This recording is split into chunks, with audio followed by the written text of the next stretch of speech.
Deus vai dar ao seu filho.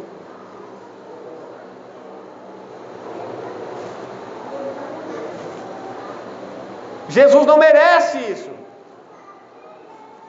Ele era justo e inocente. Ele bebeu o cálice da ira de Deus completamente, totalmente. A taça da ira de Deus foi derramada naquela cruz sobre o seu filho, para que eu e você hoje viéssemos tomar o cálice da bênção do Senhor.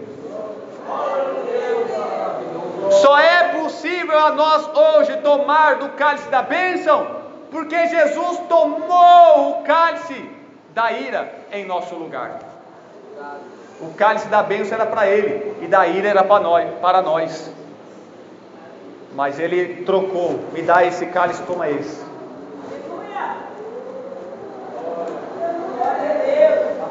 E Ele vai passar por todo esse sofrimento, Senhor, posto em agonia. Ele orava mais intensamente ainda, mais profundamente. É assim com o crente também. Quando as coisas vão piorando, a dor vai aumentando, a aflição vai aumentando, os problemas vão aumentando, aí que o crente começa a orar mais intensamente ainda, mais profundamente ainda. E a partir do momento que ia chegando o tempo deles enfrentar a tortura, a crueldade, quanto mais se aproximava o tempo dele ser sacrificado naquela cruz, aquela morte terrível,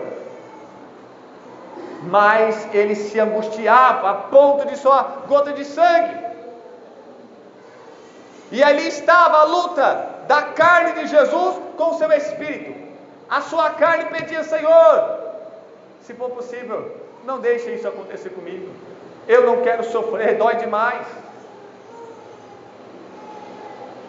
É a fraqueza deste corpo. É a luta que todos nós temos, da carne com o espírito.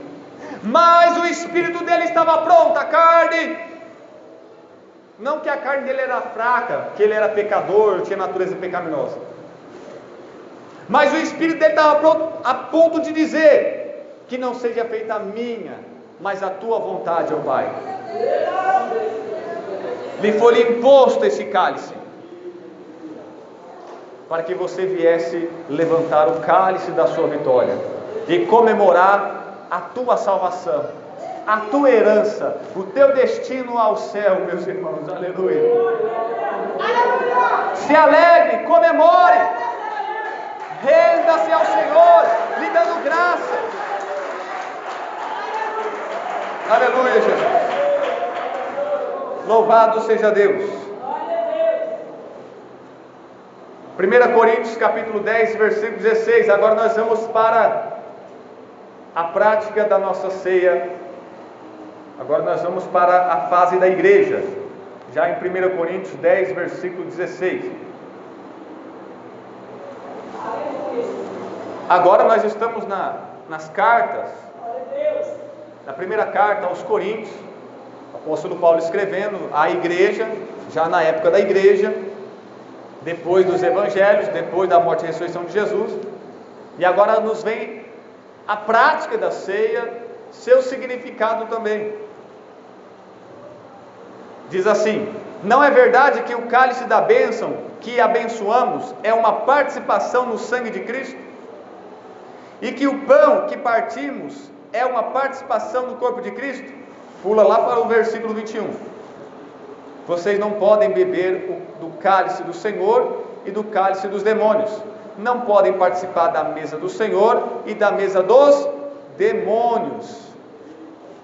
Então, nas religiões pagãs, eles ofertavam pão, vinho, numa taça, na mesa, derramavam no altar como libação para vários deuses. Festas que eram para vários deuses, ofertas, sacrifícios de alimentos que eram para vários deuses. Os pagãos faziam isso, os religiosos faziam isso. E no judaísmo, os judeus também faziam a libação, as ofertas líquidas. E no cristianismo, aquilo que era no judaísmo, no cristianismo vai ter algumas diferenças e um significado novo. Então, o alimento que nós consagramos a Deus, né, quando você vai almoçar, jantar, comer alguma coisa na rua, você dá: Senhor, eu te dou graças por esse lanche, né, por esse almoço, eu te dou graças. Você está consagrando a Deus, em nome de Jesus, na oração, pelo poder do Espírito Santo que está em você. Você consagrou o alimento, você entende que é Deus provendo a você e que vem de Deus. Não importa a empresa do capeta, se é a marca do carro, não importa, você deu graças ao Senhor. Ah, que é a Coca-Cola do diabo, mas se você comprou com o seu dinheiro e não ficou procurando saber dessas coisas e deu graças, você entende que aquilo você está, como diz a Bíblia, quer comer, quer beber, eles fazem tudo para a glória de Deus. Se alguém bebe para o diabo, problema dele, nós bebemos para Deus. Se alguém come para o diabo, problema dele, nós comemos para Deus. Ah, eles comem pão para o diabo, eu vou deixar de comer pão porque alguém come para o diabo? Ele que come para o diabo, eu que como para Deus. Tudo é impuro para o impuro, mas tudo é puro para os puros. Tem esse discernimento. Então vocês, coríntios, que veio dessa idolatria toda, desse panteão de deuses da Grécia, vocês não podem participar de festas pagãs, a qual os alimentos e as bebidas que estão a festa, a comida e a bebida, tudo ali, todo aquele ambiente, todas as coisas, objetos móveis, tudo ali é feito para um Deus, é consagrado para um ídolo. Quando você se envolve e participa disso, você está participando das coisas dos demônios, porque por detrás daquele Deus, daquele suposto Deus, por detrás daquele ídolo, na verdade é um demônio que está recebendo a adoração e sacrifício. Aqui nós consagramos para Jesus. Lá na festa junina consagra São Pedro, Santo Antônio, São João. Então, se você participa de lá, é para esses ídolos, para esses pseudo-santos que você está sacrificando, ofertando. E na verdade, por detrás deles estão os demônios, e não Deus.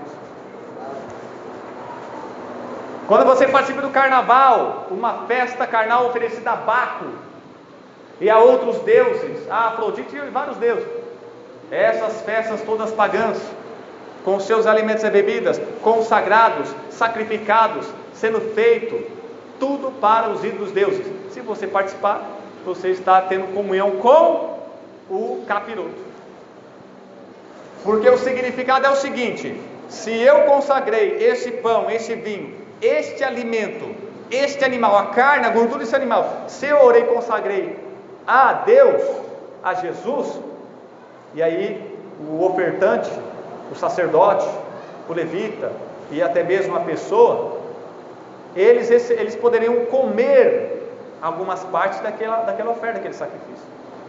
Era para Deus, mas eles mesmos se beneficiavam. Era para Deus, mas eles mesmos comiam, porque Deus não come, não bebe, não vai beber o suco da uva, não vai comer o pão. Deus é Espírito. Mas era ofertado a Deus, e quando o adorador comia o pão, bebia o vinho, comia a carne, comia a gordura, ele estava se unindo a Deus. Ele estava entrando numa comunhão com Deus. Assim, quando as pessoas lá de Corinto, do dia de hoje, comem os alimentos, bebem essas bebidas, vão a essas festas, eles estão se unindo com os demônios, espiritualmente falando, tendo comunhão, estando de acordo com toda aquela idolatria e paganismo. E aí ele diz: vocês não podem participar dessas festas, dessas idolatrias, desse paganismo, comer e beber esses alimentos por causa da procedência, e depois vir aqui na igreja e querer tomar ceia. Vocês não podem ficar lá assistindo porcaria, ouvindo porcaria, fazendo coisa errada, tendo união e comunhão com o diabo, e depois chegar aqui na igreja querendo pregar, cantar e tomar ceia e fazer e acontecer. Não pode, é errado. Este é o cálice da bênção que nós abençoamos, é o cálice que nós consagramos, o vinho que nós consagramos, o pão que nós consagramos. Agora, muitas coisas que vêm dos ímpios, dos pagãos, são consagradas aos demônios.